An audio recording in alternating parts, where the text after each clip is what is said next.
Greetings, Antioch family, and anyone else tuning in. Pastor Andy here. Just wanted to offer you a word of encouragement today. One of the best things you can do in a time of uncertainty, in a time with a lot of unknowns, in a time like we're living in right now, where anxiety, depression, despair threaten to slip in and even paralyze, one of the best things you can do during those times is to cry out to God, to bring your feelings of anxiety, your feelings of uncertainty, to bring those before God, to pour them out to Him in prayer, to call upon Him as we see so frequently throughout the Scriptures. But what do you do when your prayers either go unanswered, or what you're praying for, what you're requesting of God is answered in a way that you didn't expect, or maybe even opposite of what you were praying for?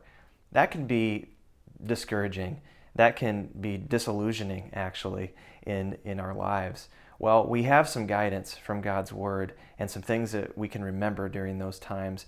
And it's important to focus on who God is, to remember His character, to remember His wisdom, His ways, His love for us, His purposes, and how He's working to fulfill those. Listen to these words from the prophet Isaiah in Isaiah 55 in the Old Testament, verses 6 through 11. Listen to what Isaiah says. Verse 6, "Seek the Lord while He may be found.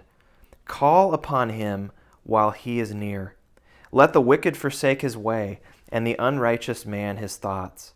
Let him return to the Lord, that He may have compassion on him, and to our God, for He will abundantly pardon. For my thoughts are not your thoughts, neither are your ways my ways, declares the Lord. For as the heavens are higher than the earth, so are my ways higher than your ways, and my thoughts than your thoughts. For as the rain and the snow come down from heaven, and do not return there, but water the earth, making it bring forth and sprout, giving seed to the sower and bread to the eater, so shall my word be that goes out from my mouth. It shall not return to me empty, but it shall accomplish that which I purpose, and shall succeed in the thing for which I sent it." Let me encourage you, and I speak this to myself as well. I encourage you as you're praying, as you're crying out to God, and as your prayers maybe aren't answered in the way that you would like or in the way that you would expect, and maybe as you face discouragement about that as you pray to God, keep your focus on who He is. Remember His character. Remember His wisdom, His thoughts.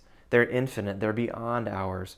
Remember His promise to fulfill His purposes. And that even though we cannot see what He's doing, even though at times it doesn't make sense how God answers our prayers or the way that they're answered in our lives, He is on His throne. He's in control. He is working for the good of His people. Keep your focus on His character as you pray. God bless.